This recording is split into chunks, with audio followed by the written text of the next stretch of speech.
से हम भारतवासियों की लड़ाई जारी है। दुनिया के अनेक देशों की तरह भारत भी इस लड़ाई के दौरान बहुत बड़ी पीड़ा से गुजरा है। हम में से कई लोगों ने अपने परिजनों को, अपने परिचितों को खोया है।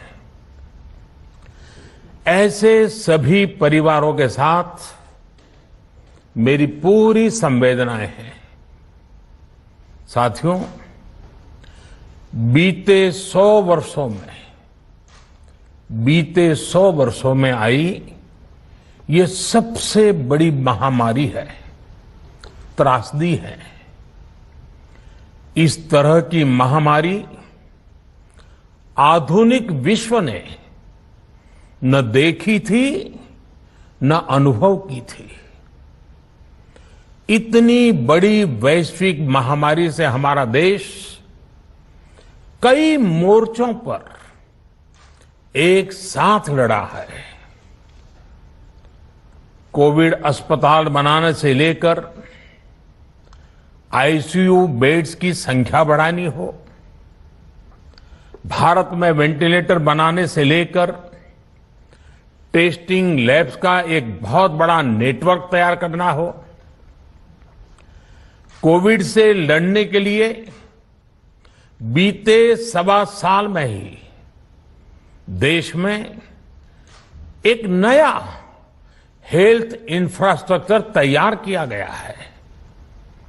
सेकंड वेव के दौरान अप्रैल और मई के महीने में भारत में मेडिकल ऑक्सीजन की डिमांड अकल्पनीय रूप से बढ़ गई थी। भारत के इतिहास में कभी भी इतनी मात्रा में मेडिकल ऑक्सीजन की जरूरत कभी भी महसूस नहीं की गई। इस जरूरत को पूरा करने के लिए युद्ध स्तर पर काम किया गया। सरकार के सभी तंत्र लगे। ऑक्सीजन रेल चलाई गई, एयरफोर्स के विमानों को लगाया गया, नौसेना को लगाया गया। बहुत ही कम समय में लिक्विड मेडिकल ऑक्सीजन के प्रोडक्शन में 10 गुना से ज्यादा बढ़ाया गया। दुनिया के हर कोने से, जहां कहीं से भी जो कुछ भी उपलब्ध हो सकता था उसको प्राप्त करने का भरसक प्रयास किया गया, लाया गया। इसी तरह जरूरी दवाओं के प्रोडक्शन को कई गुना बढ़ाया गया। विदेशों में जहां भी दवाइयां उपलब्ध हो वहां से उन्हें लाने में कोई कोर कसर बाकी नहीं छोड़ी गई।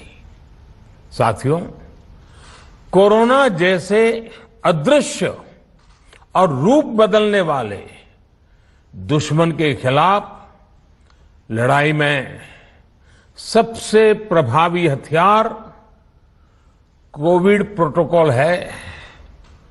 मास्क, 2 गज की दूरी और बाकी सारी सावधानियां उसका पालन ही है। इस लड़ाई में वैक्सीन हमारे लिए सुरक्षा कवच की तरह है। आज पूरे विश्व में वैक्सीन के लिए जो मांग है उसकी तुलना में उत्पादन करने वाले देश और वैक्सीन बनाने वाली कंपनियां बहुत कम है, इन्हीं गिनी हैं। कल्पना करिए कि अभी हमारे पास भारत में बनी वैक्सीन नहीं होती तो आज भारत जैसे विशाल देश में क्या होता। आप पिछले 50-60 साल का इतिहास देखेंगे तो पता चलेगा कि भारत को विदेशों से वैक्सीन प्राप्त करने में दशकों लग जाते थे। विदेशों में वैक्सीन का काम पूरा हो जाता था, तब भी हमारे देश में वैक्सीनेशन का काम शुरू भी नहीं हो पाता था। पोलियो की वैक्सीन हो, स्मॉल पॉक्स, जहां गांव में हम उसको चेचक कहते हैं, चेचक की वैक्सीन हो, हेपेटाइटिस बी की वैक्सीन हो, इनके लिए देशवासियों ने दशकों तक इंतजार किया था। जब 2014 में देशवासियों ने हमें सेवा का अवसर दिया, तो भारत में वैक्सीनेशन का कवरेज 2014 में भारत में वैक्सीनेशन का कवरेज सिर्फ 60% के आसपास था, 60% के आसपास था। और हमारी दृष्टि में ये बहुत चिंता की बात थी। जिस रफ्तार से भारत का टीकाकरण कार्यक्रम चल रहा था, उस रफ्तार से देश को 100% टीकाकरण कवरेज का लक्ष्य हासिल करने में करीब करीब 40 साल लग जाते हैं। हमने इस समस्या के समाधान के लिए मिशन इंद्रधनुष को लॉन्च किया। हमने तय किया कि मिशन इंद्रधनुष के माध्यम से युद्ध स्तर पर वैक्सीनेशन किया जाएगा और देश में जिसको भी वैक्सीनेशन की जरूरत है उसे वैक्सीन देने का प्रयास होगा। हमने मिशन मोड में काम किया और सिर्फ 5-6 साल में ही वैक्सीनेशन कवरेज 60% से बढ़कर 90% से भी ज्यादा हो गई। 60 से 90, यानी हमने वैक्सीनेशन की स्पीड भी बढ़ाई और दायरा भी बढ़ाया। हमने बच्चों को कई जानलेवा बीमारियों से बचाने के लिए कई नए टीकों का भी भारत के टीकाकरण अभियान का हिस्सा बना दिया। हमने इसलिए किया क्योंकि हमें हमारे देश के बच्चों की चिंता थी, गरीब की चिंता थी, गरीब के उन बच्चों की चिंता थी जिन्हें कभी टीका लग ही नहीं पाता था। हम 100% टीकाकरण कवरेज की तरफ बढ़ रहे थे कि कोरोना वायरस ने हमें घेर लिया। देश ही नहीं, दुनिया के सामने फिर पुरानी आशंकाएं घिरने लगी कि अब भारत कैसे इतनी बड़ी आबादी को बचा पाएगा। लेकिन साथियों, जब नीयत साफ होती है, नीति स्पष्ट होती है, निरंतर परिश्रम होता है, तो नतीजे भी मिलते हैं।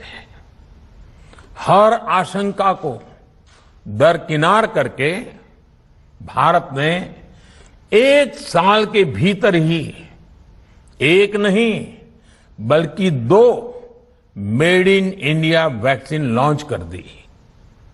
हमारे देश ने, देश के वैज्ञानिकों ने ये दिखा दिया कि भारत बड़े बड़े देशों से पीछे नहीं है।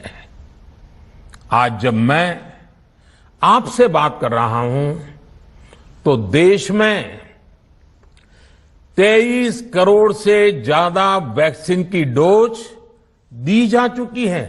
23 करोड़। साथियों, हमारे यहां कहा जाता है विश्वासेन सिद्धिः, विश्वासेन सिद्धिः, अर्थात हमारे प्रयासों में हमें सफलता तब मिलती है जब हमें स्वयं पर विश्वास होता है। हमें पूरा विश्वास था कि हमारे वैज्ञानिक बहुत ही कम समय में वैक्सीन बनाने में सफलता हासिल कर लेंगे। इसी विश्वास के चलते जब हमारे वैज्ञानिक अपना रिसर्च वर्क कर ही रहे थे, तभी हमने लॉजिस्टिक्स और दूसरी तैयारियां शुरू कर दी थी।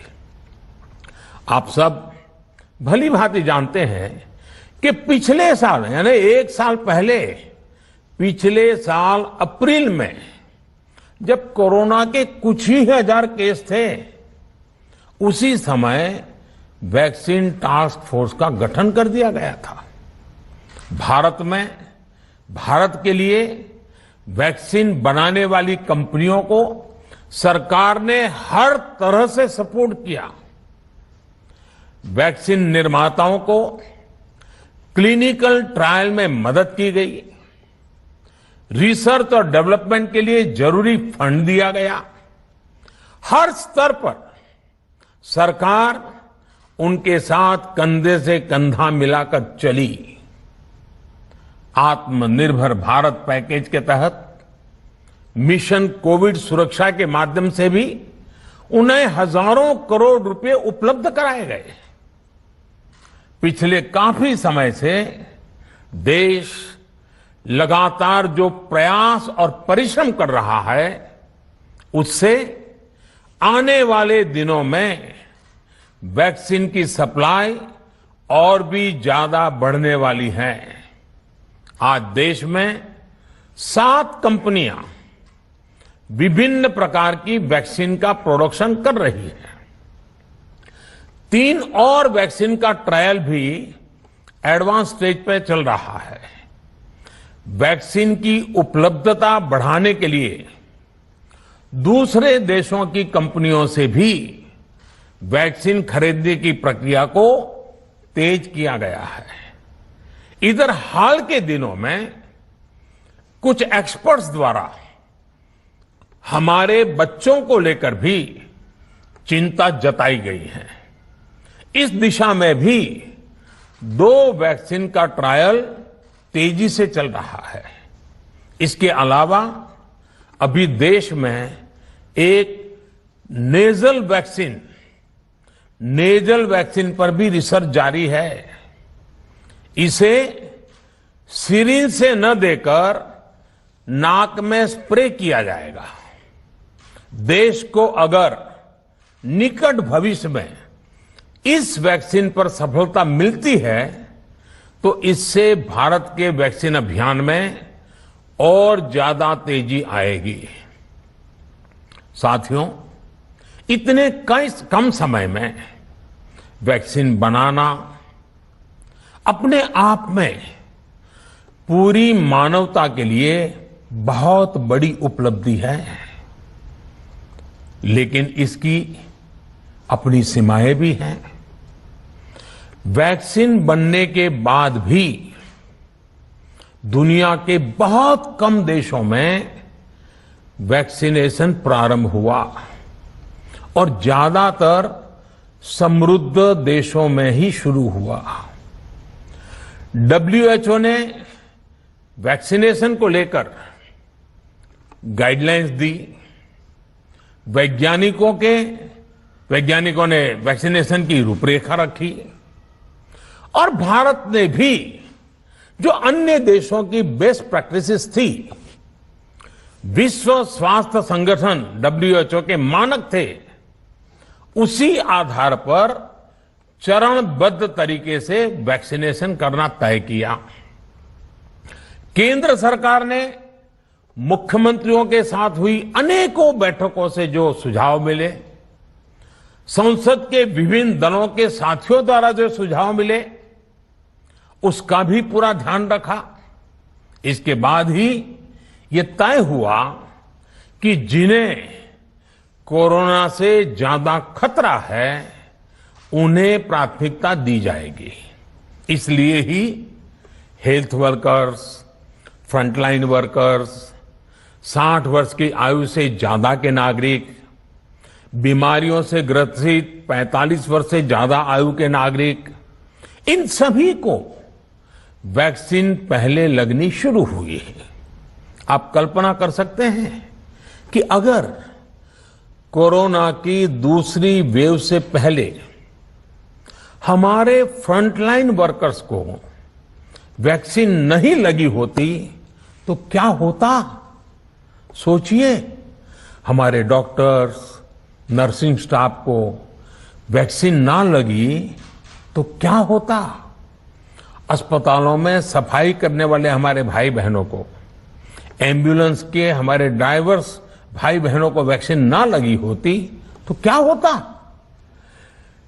ज्यादा से ज्यादा हेल्थ वर्कर्स को वैक्सीनेशन होने की वजह से ही वो निश्चिंत होकर दूसरों की सेवा में लग पाए, लाखों देशवासियों का जीवन बचा पाए। लेकिन देश में कम होते कोरोना के मामलों के बीच केंद्र सरकार के सामने अलग अलग सुझाव भी आने लगे, भिन्न भिन्न मांगे होने लगी, पूछा जाने लगा, सब कुछ भारत सरकार ही क्यों तय कर रही है? राज्य सरकारों को छूट क्यों नहीं दी जा रही है? राज्य सरकारों को लॉकडाउन की छूट क्यों नहीं मिल रही है? One size does not fit all जैसी बातें भी कही गई।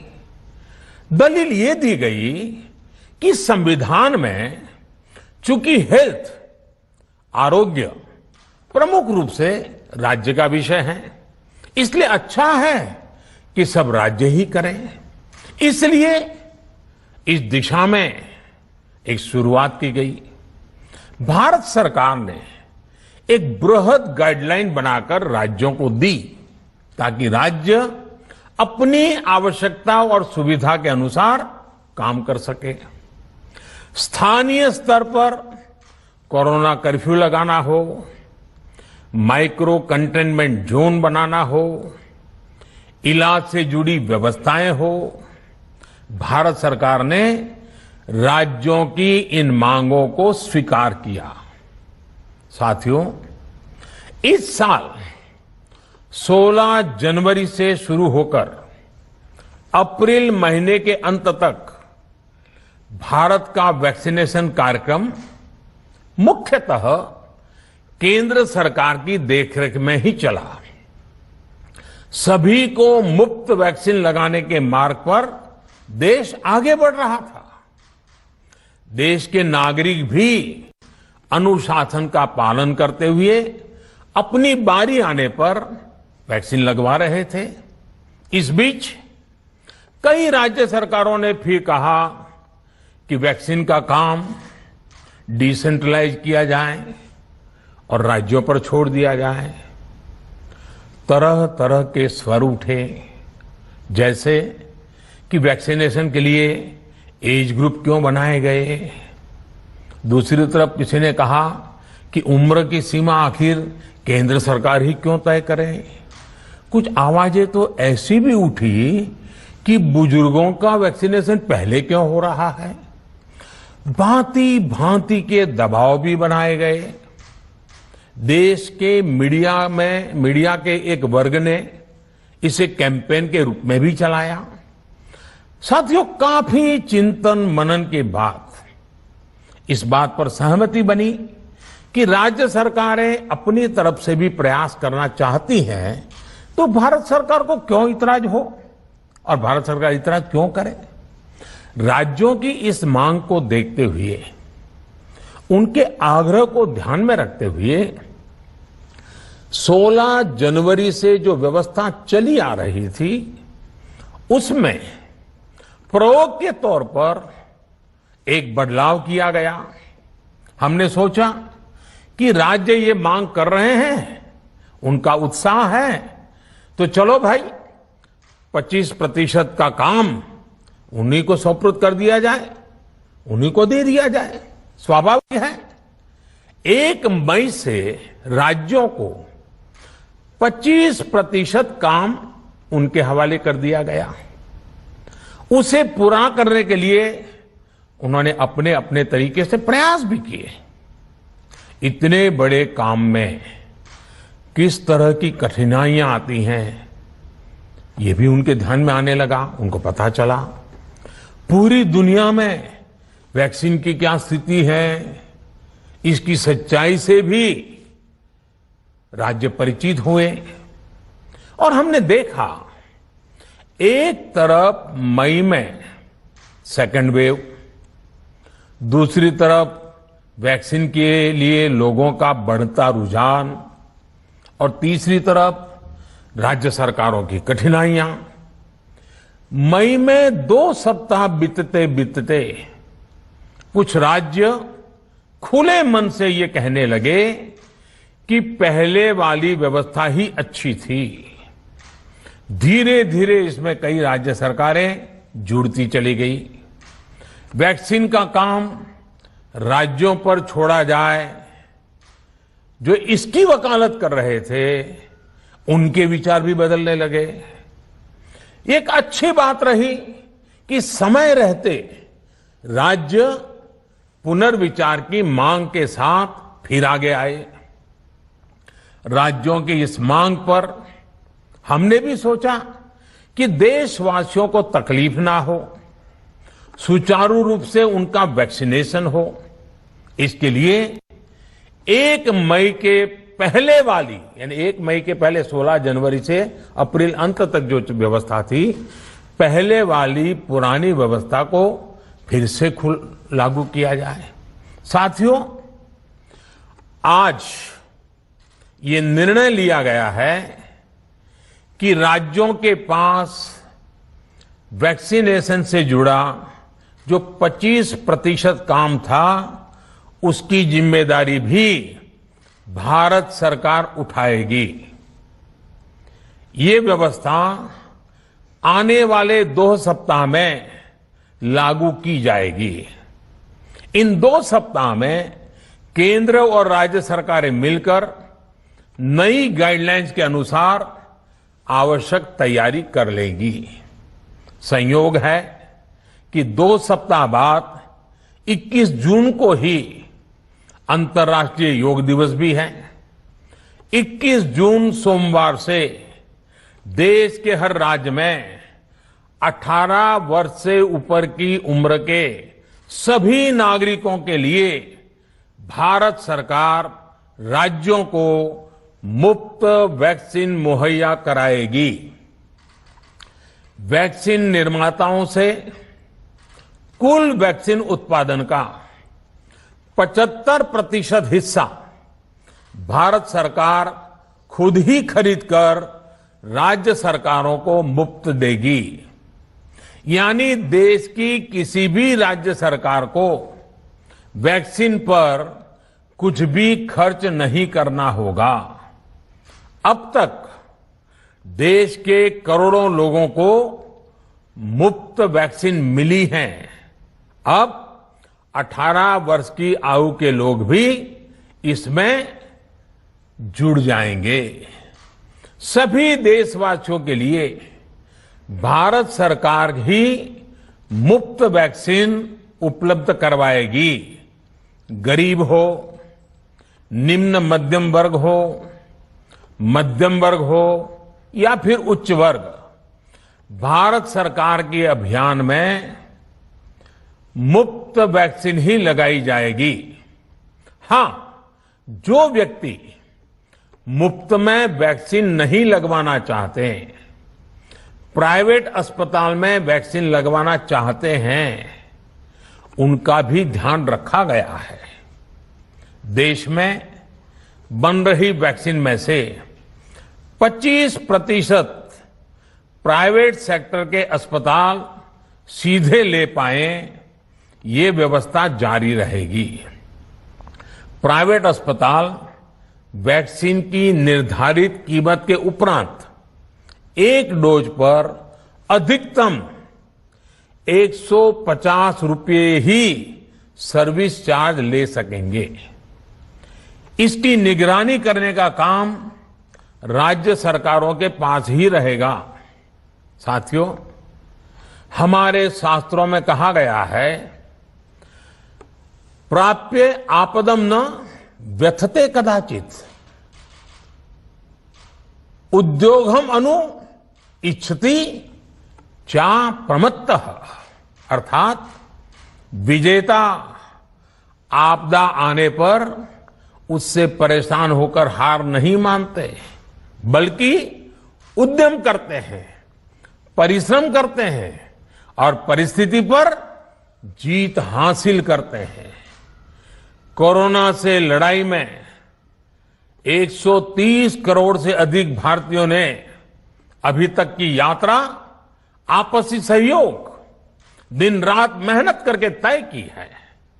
आगे भी हमारा रास्ता हमारे श्रम और सहयोग से ही मजबूत होगा। हम वैक्सीन प्राप्त करने की गति भी बढ़ाएंगे और वैक्सीनेशन अभियान को भी और गति देंगे। हमें याद रखना है कि भारत में वैक्सीनेशन की रफ्तार आज भी दुनिया में बहुत तेज है, अनेक विकसित देशों से भी तेज है। हमने जो टेक्नोलॉजी प्लेटफॉर्म बनाया है कोविन, उसकी भी पूरी दुनिया में चर्चा हो रही है। अनेक देशों ने भारत के इस प्लेटफॉर्म को इस्तेमाल करने में रुचि भी दिखाई है। हम सब देख रहे हैं कि वैक्सीन की एक एक डोज कितनी महत्वपूर्ण है। हर डोज से एक जिंदगी जुड़ी हुई है। केंद्र सरकार ने ये व्यवस्था भी बनाई है कि हर राज्य को कुछ सप्ताह पहले ही बता दिया जाएगा कि उसे कब कितनी डोज मिलने वाली है। मानवता के इस पवित्र कार्य में वाद विवाद और राजनीतिक छींटाकशी से ऐसी बातों को कोई भी अच्छा नहीं मानता है। वैक्सीन की उपलब्धता के अनुसार पूरे अनुशासन के साथ वैक्सीन लगती रहे, देश के हर नागरिक तक हम पहुंच सके, ये हर सरकार, हर जनप्रतिनिधि, हर प्रशासन की सामूहिक जिम्मेदारी है। प्रिय देशवासियों, टीकाकरण के अलावा आज एक और बड़े फैसले में, उस फैसले से मैं आपको अवगत कराना चाहता हूं। पिछले वर्ष जब कोरोना के कारण लॉकडाउन लगाना पड़ा था, तो प्रधानमंत्री गरीब कल्याण अन्न योजना के तहत 8 महीने तक 80 करोड़ से अधिक देशवासियों को मुफ्त राशन की व्यवस्था हमारे देश ने की थी। इस वर्ष भी दूसरी वेव के कारण मई और जून के लिए भी इस योजना का विस्तार किया गया था। आज सरकार ने फैसला लिया है कि प्रधानमंत्री गरीब कल्याण अन्न योजना को अब दीपावली तक आगे बढ़ाया जाएगा। महामारी के इस समय में सरकार गरीब की हर जरूरत के साथ उसका साथी बनकर खड़ी है। यानी नवंबर तक 80 करोड़ से अधिक देशवासियों को हर महीने तय मात्रा में मुफ्त अनाज उपलब्ध होगा। इस प्रयास का मकसद यही है कि मेरे किसी भी गरीब भाई बहन को, उसके परिवार को भूखा सोना ना पड़े। साथियों, देश में हो रहे इन प्रयासों के बीच कई क्षेत्रों से वैक्सीन को लेकर भ्रम और अफवाहों की जानकारी चिंता बढ़ाती है। ये चिंता भी मैं आपके सामने व्यक्त करना चाहता हूं। जब से भारत में वैक्सीन पर काम शुरू हुआ, तभी से कुछ लोगों द्वारा ऐसी बातें कही गई जिससे आम लोगों के मन में शंका पैदा हो। कोशिश ये भी हुई कि भारत के वैक्सीन निर्माताओं का हौसला पस्त पड़ जाए और उनके सामने अनेक प्रकार की बाधाएं आए। जब भारत की वैक्सीन आई तो अनेक माध्यमों से शंका आशंका को और बढ़ाया गया। वैक्सीन न लगवाने के लिए भांति भांति के तर्क प्रचारित किए गए। इन्हें भी देश देख रहा है। जो लोग वैक्सीन को लेकर आशंका पैदा कर रहे हैं, अफवाहें फैला रहे हैं, वो भोले भाले भाई बहनों के जीवन के साथ बहुत बड़ा खिलवाड़ कर रहे हैं। ऐसी अफवाहों से सतर्क रहने की जरूरत है। मैं भी आप सबसे, समाज के प्रबुद्ध लोगों से, युवाओं से अनुरोध करता हूं कि आप भी वैक्सीन को लेकर जागरूकता बढ़ाने में सहयोग करें। अभी कई जगहों पर कोरोना कर्फ्यू में ढील दी जा रही है, लेकिन इसका मतलब ये नहीं कि हमारे बीच से कोरोना चला गया है। हमें सावधान भी रहना है और कोरोना से बचाव के नियमों का भी सख्ती से पालन करते रहना है। मुझे पूरा विश्वास है हम सब कोरोना से इस जंग में जीतेंगे। भारत कोरोना से जीतेगा। इन्हीं शुभकामनाओं के साथ आप सभी देशवासियों का बहुत बहुत धन्यवाद।